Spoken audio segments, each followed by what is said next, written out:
Good morning. Happy hump day, everyone. It is your girl, your diva and knowledge, Lady Mocha. Welcoming everyone to Mocha's Cafe de Paris. We're here at this cafe. I'm always serving you wisdom, knowledge, and spiritual awareness. Thought it was imperative that I share some great news with my family. Family meaning all of my subscribers, because I see all of you more as people that just donate to my channel or just hang out in my chat room, but I consider each and every one of y'all as family to me. So I thought I would share with my family that I finally made it to 3,000 subscribers. Ta-da! So I'm very honored. I'm feeling very blessed. And again, I thank each and every one of you as my family, because I did not make this channel grow by myself. It is because of you. I know y'all been sharing my videos, y'all been liking my videos, y'all been putting other people on my content. So big ups to all of my subscribers, my family. I appreciate y'all for all the love, for all the support. And even though I'm not as big as I would like to be right now, I'm grateful for where I am, and I'm much further than I was first starting out. I remember when I did my first video.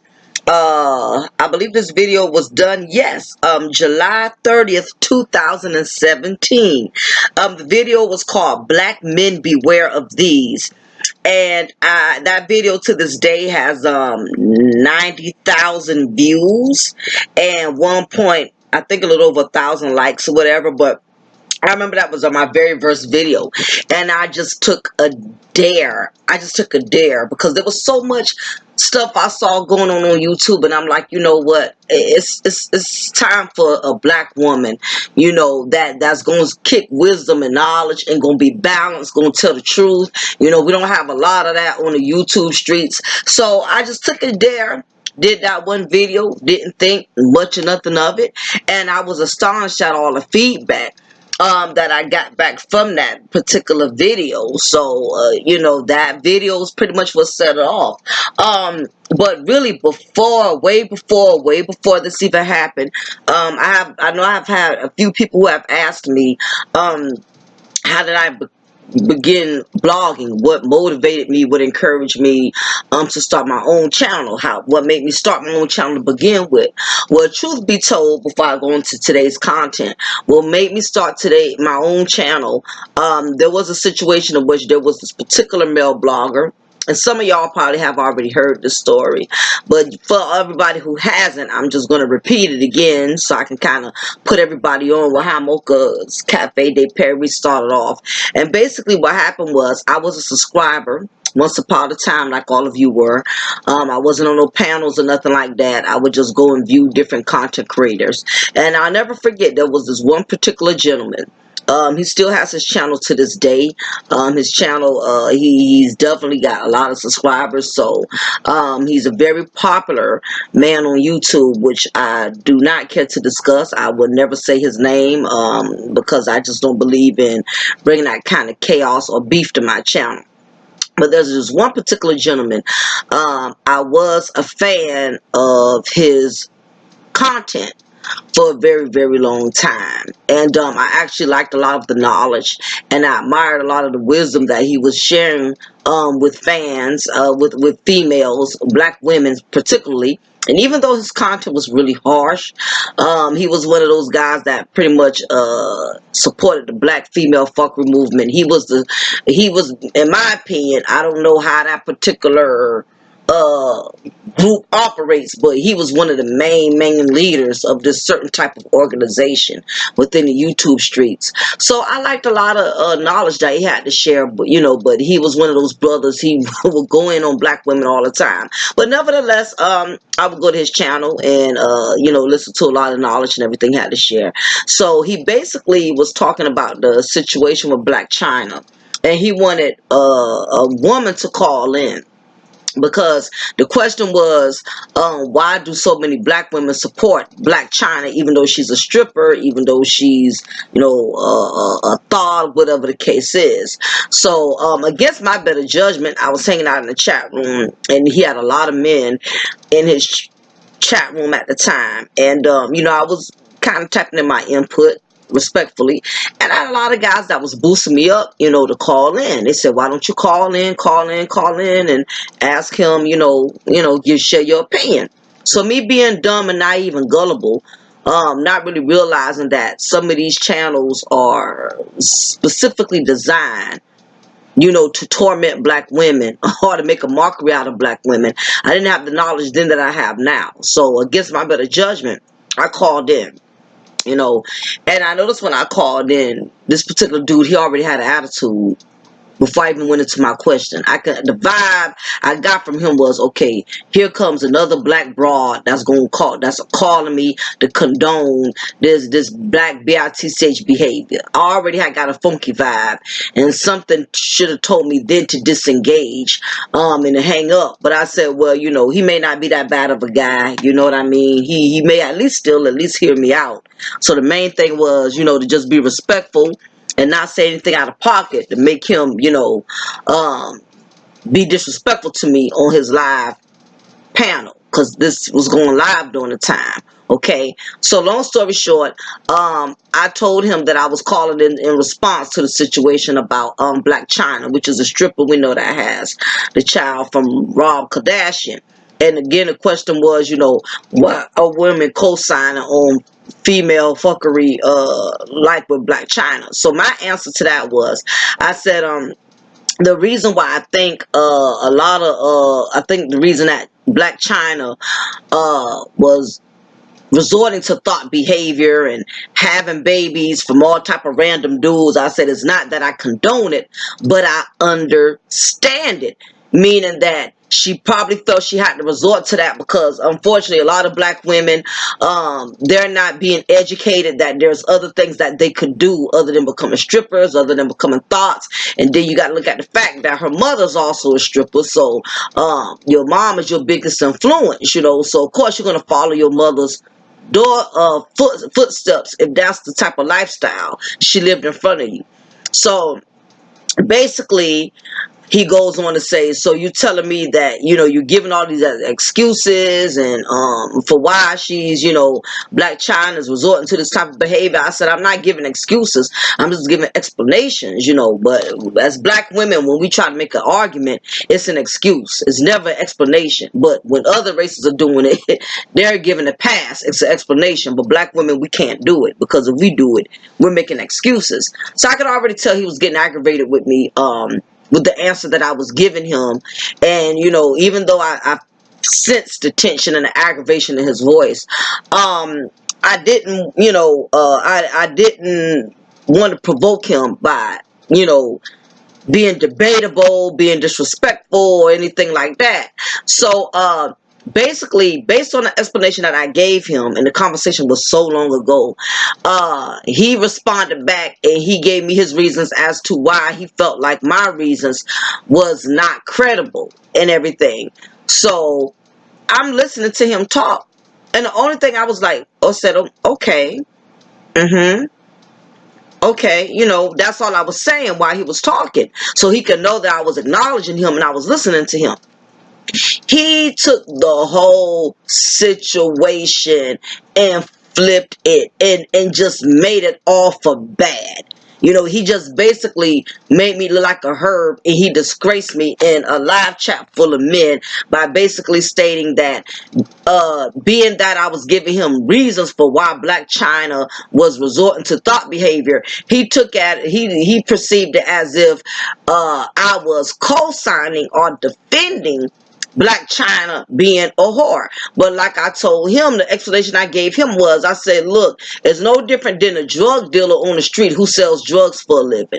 Now, I feel like Black China is a hustle with her being a stripper and using gullible and naive men to get what she wants. It's no different than a drug dealer who's profiting off of other people's weaknesses, other people's struggles by selling drugs to them. Now, even though I don't like what he's doing because it's at the stake of other people's misery, like Black China was at the stake of her hustling and taking advantage of men, I understand it. Maybe he don't feel he's worthy enough to go get a real job, to go get a real education, to where he don't have to resort to being a drug dealer. You know what I mean? So in his mind, he's doing what he has to do to survive. Do I agree with it? No. But that's his way of survival. Okay? Maybe he lacks the knowledge, he lacks the intelligence, he lacks the education, to where he don't feel like he got no other option. Same thing with Black China. By her growing up with a stripper mama, maybe she feel like that was the only way. Was there another woman there to teach her a different way, or whatever the case is? He flipped that whole situation on me, y'all. He said that only whores co-sign with other whores. And when he said that comment, what happened was all of the males in his chat room went in on me. All of them were bashing me, was calling me whores, was calling me sluts, all type of degrading names. Now, this was my first time ever going to his channel live, and I had been a fan of his, a subscriber of his, for a very long time. And he allowed his rock wallers basically to disrespect me, to degrade me, all because I had a difference in opinion. I could see if I came up there being disrespectful, cussing him out, invading his man space, you left the panel open for women to come on there and share an opinion. And I realized that's the reason why all of those guys set me up and calling in live, because they knew what he was going to do, and they wanted the female to put herself in the fire, that way she could get burnt. And that's what happened. So he basically insulted me, saying I was disrespecting him by saying, yeah, this and that. And I wasn't doing none of those things. I was very humble. I was very calm. The same Mocha I've always been, that y'all know me for. That's how I was on his panel. And he took that whole situation and just flipped it and made it just go completely bad. And he played stripper music. I remember the day where that's when all of that went down. He played stripper music, calling me a stripper, throwing ones in the air. It was just totally, it was a horrible experience. It was like a dude inviting you to a party, you know what I'm saying? And because he's around all of his male friends, his colleagues, he'll just, pull your panties down in front of everybody and show everybody, your drawers. You know what I'm saying? That's how violated I felt. You know what I mean? I've never experienced that before. I've never had any man disrespect me in that manner, because I always carried myself as a respectable woman. None of my fathers ever disrespected me like that, and my husband ever disrespected me like that. So it was like an emotional rape.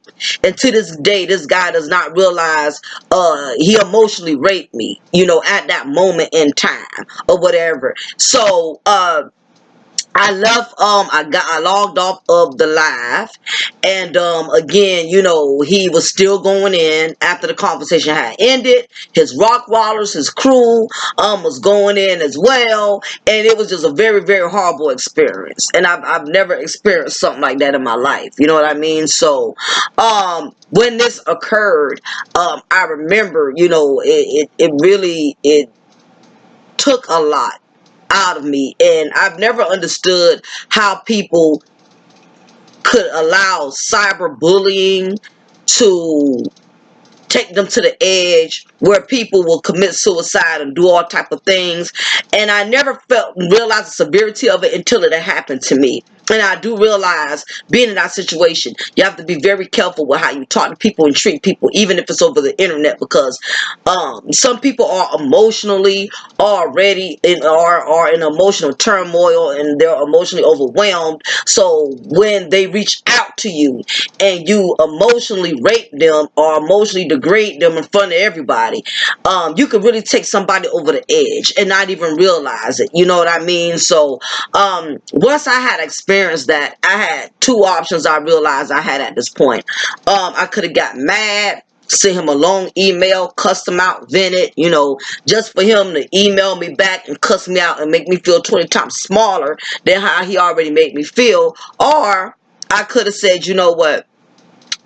If he thinks like this about black women, I could imagine how many other black men in the YouTube sector feel about black women.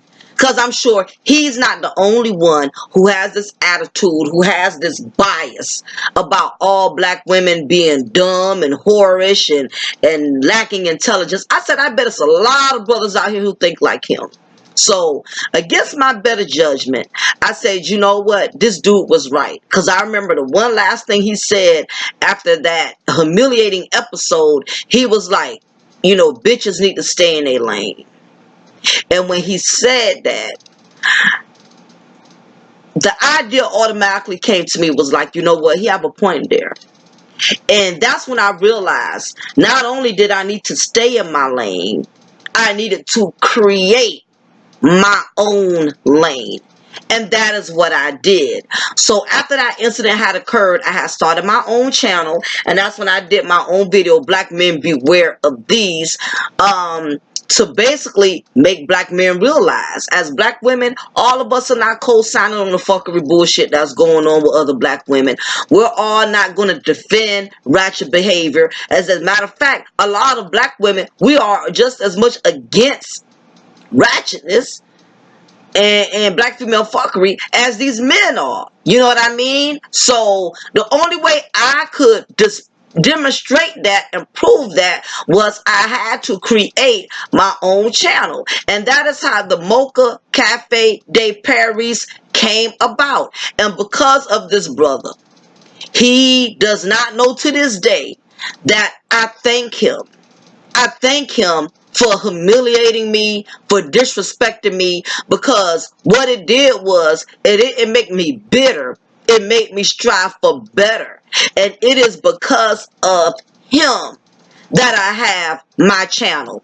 And I really, really thank this dude. Now, will I ever be a subscriber of his again? Nope. Will I ever buy any t-shirts from him? Will I ever donate to him? Absolutely not. But I really, really thank him so much for doing what he did, because what it did was it motivated me to start my own movement. And I will encourage a lot of you women out there, and I will encourage a lot of you brothers out here, instead of getting mad at the stuff that people is promoting, create your own channel, start your own movement.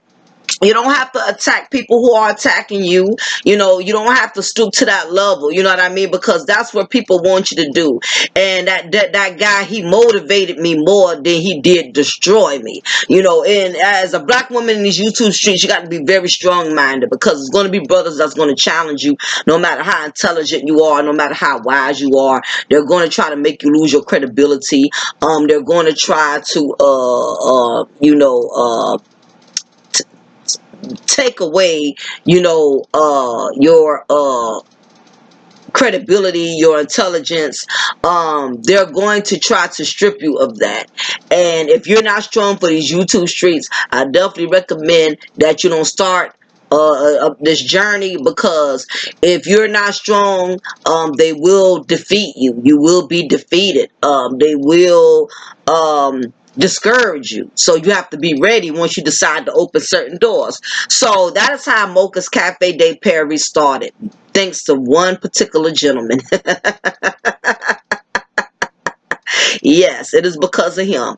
That's why I started my channel. So what Mocha's Cafe de Paris is about, it's basically like when you go to a coffee shop and you sit down, and it's, how a coffee shop is a relaxed environment.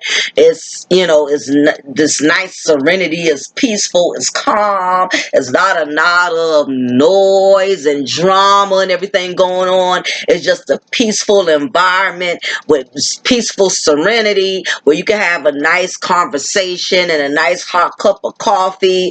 That is why I got a theme, Mocha's Cafe de Paris, because it's all about promoting wisdom and knowledge, but through a peaceful environment where you can feel loved, where you can feel welcomed, where you can just be yourself. And that's what I strive for, because I've seen so many people get disrespected on these channels, and I'm like, I refuse to bring that type of approach, on my channel. I don't want those type of vibes. So anyway, just thought I would share some history with y'all, being that I am at 3,000 subscribers, to let all of y'all know how I got here. You know what I mean? So that it is what it is. So moving right along, or whatever, with today's recipe, today's content, I thought it was very imperative that I shared this particular message about the issues with black women, with us as black women in the black community, because this has been an issue that has been progressing for such a long time, and it is still progressing. And the issue is that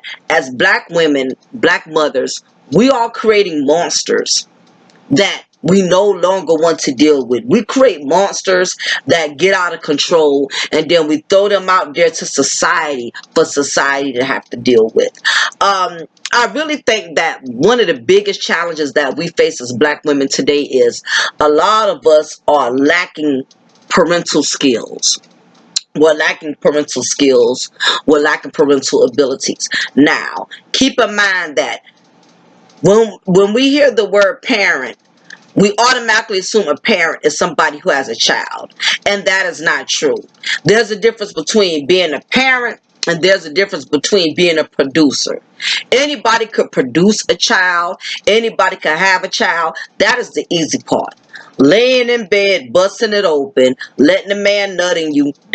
We already know the mechanics of how sex operates. But that's a separate issue in itself from being a parent. Okay, so that's the first thing everybody needs to understand. You could be a producer or you could be a parent. A producer has kids. A parent actually raises kids. And how does a parent raise kids? A parent raises kids by giving them morals, giving them values, giving them rules, and teaching them how to respect others and how to be a productive citizen to society. Okay, as a parent, that is your job. And a problem as black women, we have parenting all screwed up. And it just amazes me how many sisters think that they are a real parent because they can have kids, because they can buy them Jordans, because they could get their kids' hair done, and buy them all these designer labels.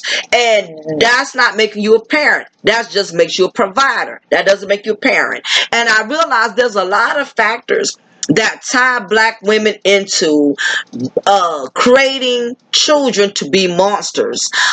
There's a lot of elements as to how we as black women, we allow ourselves to fall short. We fail our children based on the fact that we are not being real parents. We're not being real mothers. And you will be surprised that with all of these women out here that are producing children, a lot of them lack motherly skills. They do not have it. Okay, for instance, what I've been noticing within the black community is that there's a lot of black mothers that are very materialistic, and they really think that as long as their children have the best of everything, that qualifies them as a good parent. Now, I realize that some of us as black women, some of us have grown up in families where, our parents struggled, couldn't buy us the best of everything. And a lot of times where we have lacked as children, we try to make up for it through our own children. If you grew up in a household where your mama couldn't afford to buy you all type of things, your daddy couldn't afford to buy you all type of things, and now that you are a parent and you have your own children, you remember what it was like coming up struggling, how you would get teased, or you wouldn't have the newest Jordans or the newest felines like all of your other kids in school. And if you had gotten bullied or if you felt mistreated or left out, the last thing you want to do is repeat that same cycle by allowing your children to also lack and go without, because you remember that feeling, and you experienced, not having like the other kids had. So what happens as a black mother in the black community, we think that in order to be a good mom, we have to give our children the best of everything. And I've seen so many black women go broke and how their priorities are out of alignment, making sure their children have the newest shoes, the newest iPads, the newest iPhones. And again, all of this comes from is different things that play into it, to mothers being very materialistic when it comes to their children. The first part I stated was, she probably came up with hardly much of anything. Secondly is too, I noticed this in some cases. A lot of times, especially with these single mothers in the black community, they want to prove a point to the father that's not really helping them raise the children, or he may be one of those fathers, he just sends child support but he's not really active. She wants to prove that she's can do the best for her kids and give them the best of everything with or without the father's help by buying all of these materialistic things, because that's her way of proving to the child's father, yeah, you may not be there, yeah, you may be an ain't shit father or whatever, but guess what, my kids ain't wanting for nothing, they getting the best of everything. So you have that's the reason why black women, we are one of the highest percentage of consumers that love to spend money on materialistic things. You know, I kid you not, I've seen more black women standing in line to get a pair of Jordans than I've seen black men. All because they want their sons to have the best. They want their daughters to have the best. You know, and I don't know what it is about us as black women. We feel like giving our children the best of everything materialistically wise defines our credibility of being a good parent. Well, all it means is you just like to spend a lot of goddamn money. Just because you give your children the best of everything and you buy them all type of materialistic things or whatever, it's a lot of black women, we have it all screwed up. We think that we are good mothers because our kids don't wear no Payless shoes. We always buy them the best designer labels. I mean, Jordans, Air Force Ones, Polo, Gucci, and this is not to say that, you know, you, as a parent, your children should not have the best, but that's the problem. A lot of y'all think that's the priority in being a parent, by making sure your children got the best of everything. So these are just a few of the factors. Like I said, you know, you grew up not having nothing. You want to prove a point to your baby daddy, you know, which is why you go all the way out and buying them all kind of stuff. And third, like, you know, you think that defines you as being a good mom. Because you could buy your children the best of everything. And a lot of us as black women, what a lot of them are not understanding is buying your children the best of everything does not make you a good parent. If you're not teaching them morals, you're not teaching them values, and this is one of the elements as to how we create monsters. Because what you're not realizing is you don't know how your life is going to change 10 years from now, 15 years from now, whatever, or when the child support stops and you cannot buy them the best of things and you no longer could afford it, or if you keep having more and more children to where now you got to split your money several ways, you can't afford to buy all of your kids the best of everything. What's going to happen is when you no longer can provide that type of lifestyle, you create these monsters, because what they'll do, they'll go out and steal for it, they'll go out and kill for it. You know, sometimes kids cannot handle how the readjustments in life, and that's why as a parent I recommend that you don't start something you can't finish. You know, don't get in the habit of buying them all these expensive stuff at 2-3 years old. My thing is, at 2-3 years old, as much as you can, get them decent stuff, but not the not the high top notch brand, because eventually when they get 12, 13, they're going to look for you to do that anyway, because once they get in middle school, they're going to see their friends got designer labels and they got, you know, Payless shoes. When they get a certain age and they notice the difference, then you might have to, you know, step your game up a little bit. But when they're little, you don't want to start that. You know what I mean? Because once kids get used to a certain lifestyle and something happens, then you got to readjust, or you got to peel back on your finances. You create monsters. They going out here stealing cars, they taking from people, they robbing, they shooting and shooting another young man who got more clothes than them, or beating up another young lady who got more clothes than her. I mean, you create monsters when you start them off with this materialistic lifestyle. Because mom, you may not always be able to afford to give them the best, you know, and you have to always prepare for that. You know, so that's one factor, materialistic wise, you know, that we create monsters. The other issue is the problem with black mothers in the black community is that a lot of them are too busy trying to be friends with their kids than being parents. We have a lot of that going on. I cannot tell you for the life of me how many mothers I know personally who have no control over their children because they have played with them too long, been friends with their kids too long, and it comes a point when you become more of a mother than a friend. your child starts treating you more like their friend and respecting you less as their mother. I've seen a lot of mothers who have, allowed their kids to sell all type of stuff to them, thinking that it was cute, thinking it was funny. You letting your daughter sister girl you and girl this and that. You letting your son, talk to you all kind of way, and you think it's cute when they 3 and 4 years old, but you don't put a stop to it. As they get older and older and older, they get more and more outraged. They get more and more out of control. And next thing you notice, you got a monster on your hands. I've seen this happen too many times. I've seen women with sons who like to boost up their son's ego, tell their sons how fine they are, how sexy they are, which is like incest to me, but there's a lot of black women in the community that does it. They overly compliment their sons like their sons are their husbands or whatever, and they even do it with their daughters. Oh, my daughter is sexy, my daughter looks good, my daughter has a nice body, out here pimping their daughters in a sense, you know what I mean, telling their daughters you can get any man you want, you deserve a baller, you know what I mean, you deserve a man who can spend money on you, raising them with these hood antics. And when these children get up a certain age, they get 15, 16, you can't tell them nothing. The thing about it is you teach your children not to respect you, and now you want to put your foot down because you feeling the funk of being disrespected because they talking back to you, handling you all kind of way. It's too late. Damage is done. I've seen a female do it before. I know this one female. She praised her son way too much, and you have a lot of black mothers in the black community. They always praise it and worshiping their kids, and these same kids turn around and disgrace them and embarrass them because that's what happened.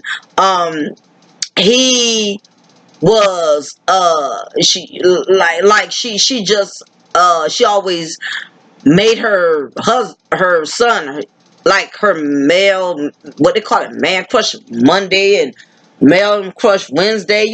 She was infatuated with her son because her son was young, and then I believe a lot of her infatuation in the case of a lot of black mothers, if their sons resemble the father and they still have feelings for the father, or they still have a love for the father, and that son resembles that father, she will become infatuated with her son. It's a lot of black excuse me, it's a lot of black women that are infatuated with their sons because the sons look so much like the fathers, and they still got feelings for the fathers. She was saying how sexy her son was. Her son had looked just like his dad, and his father had been moved on, been remarried. The connection wasn't there.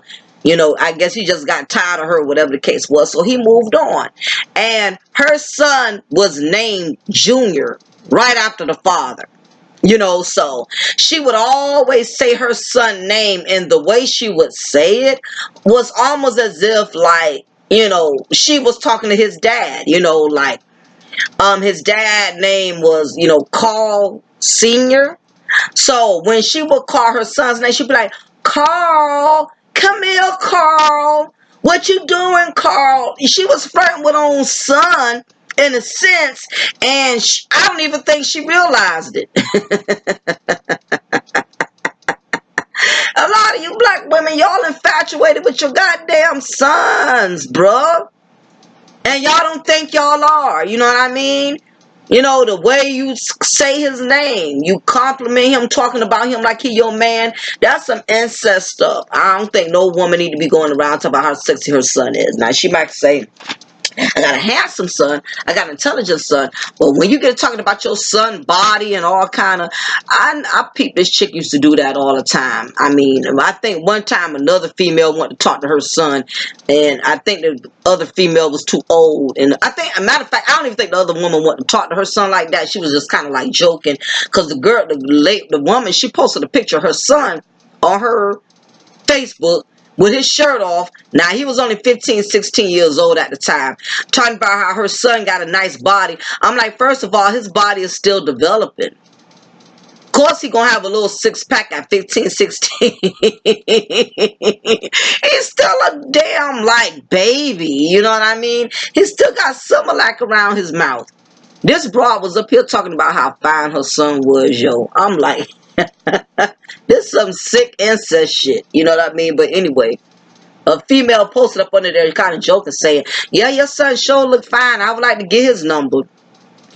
And I could tell the lady was just playing. She up here took it all serious. Oh, no, honey, my son is too young for you. I'm like, girl, bye. If you don't get out of here with that, nobody wants your young chicken wing chest looking son. Anyway, but I'm digressing. But yeah, you have a lot of us as black women, you know, y'all, we're overly infatuated with our own children. Like I said, they ain't doing it with their sons, they're doing it with their daughters. You know what I'm saying? Because when you see your daughter, you see the young you and how you used to be back in the day. But guess what? That was way back in the day. You know what I mean? So, you know, and the same young man, you know, who she was infatuated with and always overly complimenting him, this same young man turned out to be her worst nightmare. You know, he started talking back to his mother all type of way, and this happens in the black community to a lot of black moms. You know, they worship their sons, they infatuated with these young men, and these same young men turn around and disrespect them. This same young man raised up on her a couple of times. You know, you treat them like your husband, they'll start to act like they are. Know what I mean? So that's what happened. It's a lot of black women in the black community. Y'all treat y'all sons like y'all husbands, and they act like one. They start raising up on you. He was close. He got all up in her face a couple of times. You know, challenging her authority, talking back to her. I was cute at first, and what you think is cute when they little, it don't be so cute once they get big and they get more and more bold and more outrageous with it. You know, it makes you want to kill them. And that's basically what happened. He got more and more bolder and more disrespectful. She ended up putting him out the house. And my thing is, I thought that was messed up, because you putting this young man out here for everybody else to deal with. You created this monster, and it's a lot of us as black women. We are creating monsters, and when the monster gets too big or the monster gets out of control, you want to throw them out here in the streets for everybody else to have to deal with. She couldn't stand him no more. She ended up hating her own son because he became like a freight train. By the time she tried to put a foot down, when she saw he was getting more and more out of control, damage was done. She had to put him out, and the rest was history from there.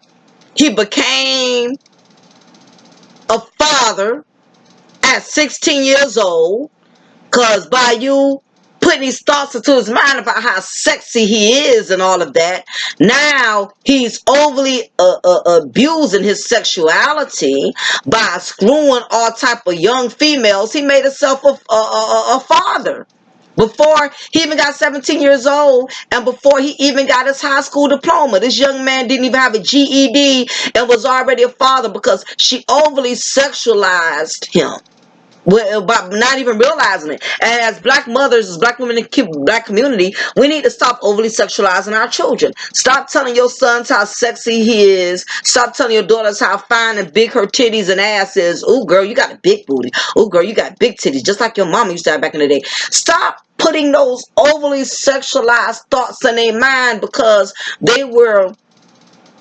utilized their sexuality in the wrong way. And that's what happened. So he became a father. You know, she did not teach him nothing as a mom. She didn't teach him how to keep no job. She didn't teach him how to be responsible. So what did he end up doing? Like most of these young men in the street that are thugs, resorting and participating in the gang life, becoming a part of gangs and stuff like that, he started raising himself. And that's what's going on in the black community. A lot of black women, they're leaving the monsters they created to raise themselves. And the worst type of teaching is to be self-taught. To teach yourself when you don't know anything and you lack intelligence, you lack education. He had to teach himself everything. And I remember when I seen this, the last time I seen this young man, I remember I just saw him walking and roaming the streets. And it instantly came to my mind. I said, this young man is going to end up in some deep trouble. Because you could just tell the life in him was gone. His mother gave him nothing to go on when it was time for him to go out there in the real world and man up. I could just tell he looked lost. He looked bewildered. She didn't want no more parts of him. He was not allowed to live with her anymore. She threw him out and got rid of this monster. When the monster got too big for her, she threw him out. And I saw the young man. I said, this is not good.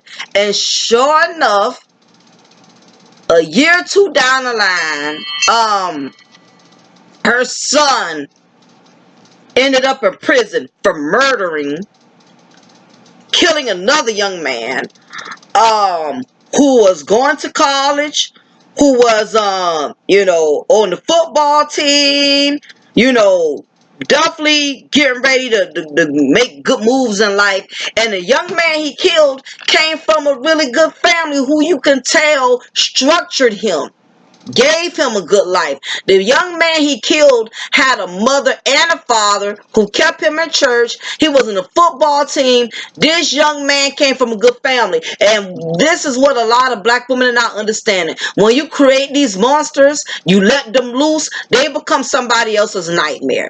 This young man murdered another young man over something so silly, a simple damn disagreement over a movie, a simple little argument. He got so mad, so upset, because he's so angry with his life because his mama gave him nothing to go on. She didn't instill no morals, no values. She didn't set him up with no real future, didn't help him to get in college or nothing. This young black male walked around angry and resentful, all because his mother allowed him to become a monster, and he took it out on another young man. And we have a lot of that going on in the black community. There's a lot of young black men that are resorting to killing other young black men, all because they are angry with the lack of parenting and the lack of wisdom and guidance and morals that their mothers, and in cases fathers, have failed to give them. So this is another, just an example of a factor of we as black parents, as black mothers, we're creating monsters. Another issue for how we're creating monsters is we will not allow the fathers to have a connection with the children because we have our own personal resentment or anger or animosity towards the fathers because the fathers have moved on. They're happy. We want the men to accept our children as a package deal. If you want to be a part of your child's life, you got to be a part of my life. You have to love me. You have to want me. You have to still be there for me. As some women are so petty and immature and malicious and evil that the man has to accept them as a package deal.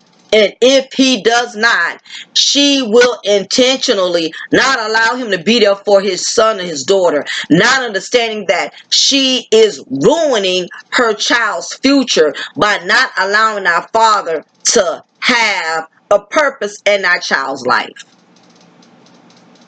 There's so many women who have done this and have regretted it. And if you are a woman right now, you know, no matter how much you and the father can't stand each other, but if you know in your heart he's a good dad and your child loves him, you better put all your childishness aside and let that man be there. Because if you don't, you're going to regret it. It's too late to let the father step in when our child is in prison for killing somebody. It's too late to let the father step in when our young lady becomes pregnant. It's too late then. And the bad part about it is, as black women, we create these monsters. And then when these monsters get out of control, we want to blame the fathers for it. When you as a woman, you wouldn't let the father be there. So that's a big problem. We have to let these fathers play a difference. Don't be so focused on the child support that you don't want the man to interact with the child that y'all produce together.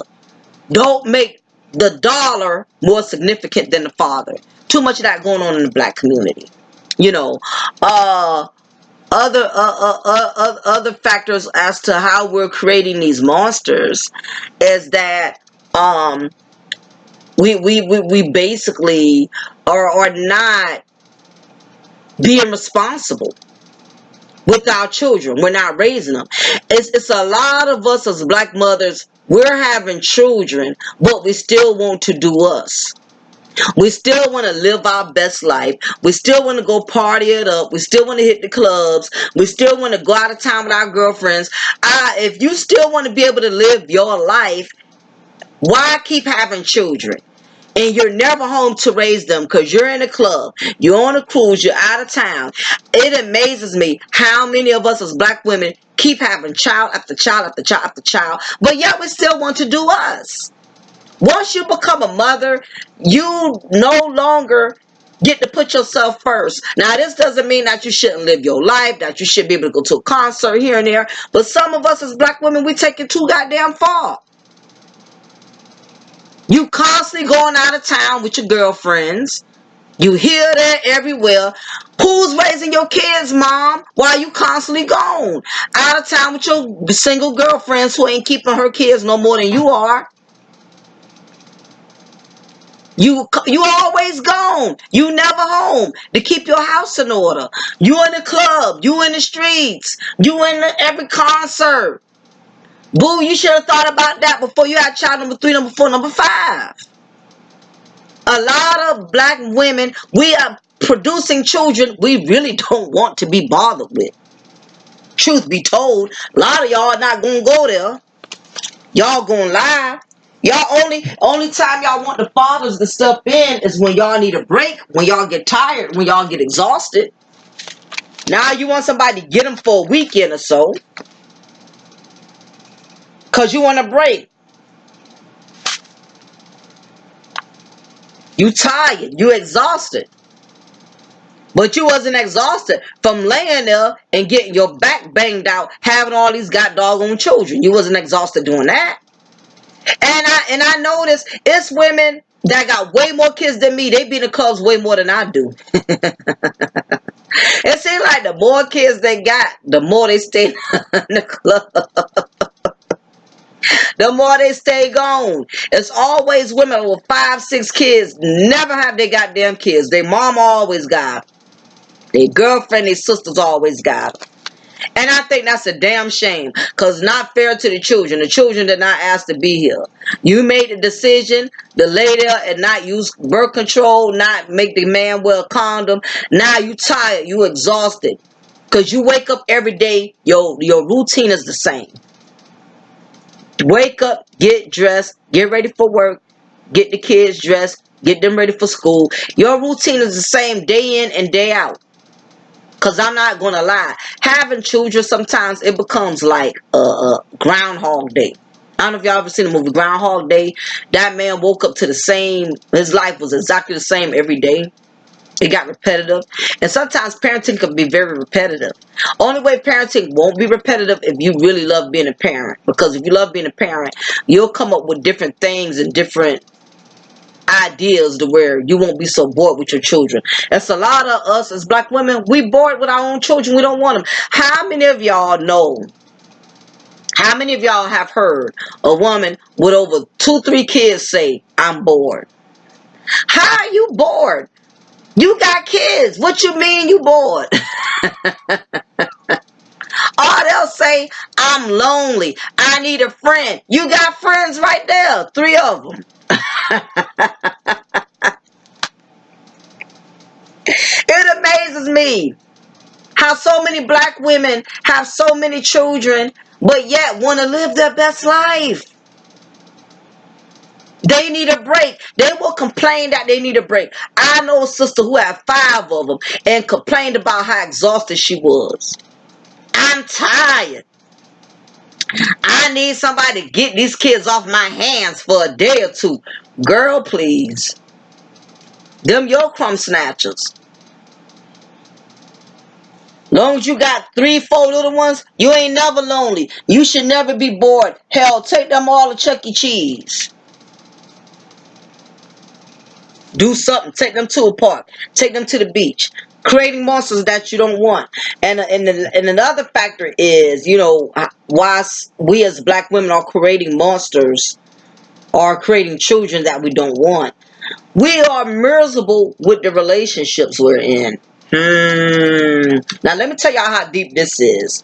It's a lot of women out here, they are miserable in their relationship. You have some women that are in relationships with men who have disrespected them, cheated on them, lied to them. I mean, just took them through all type of unnecessary hell and back. And what happens in a lot of these cases is when when women are going through all type of turmoil and issues and dilemmas in their relationships or their marriages, because married women too, what happens is they take it out on the kids. This often happens. When they're not getting along with the man, they're not getting along with their husband. The woman and her husband are not getting along. They're having all type of issues.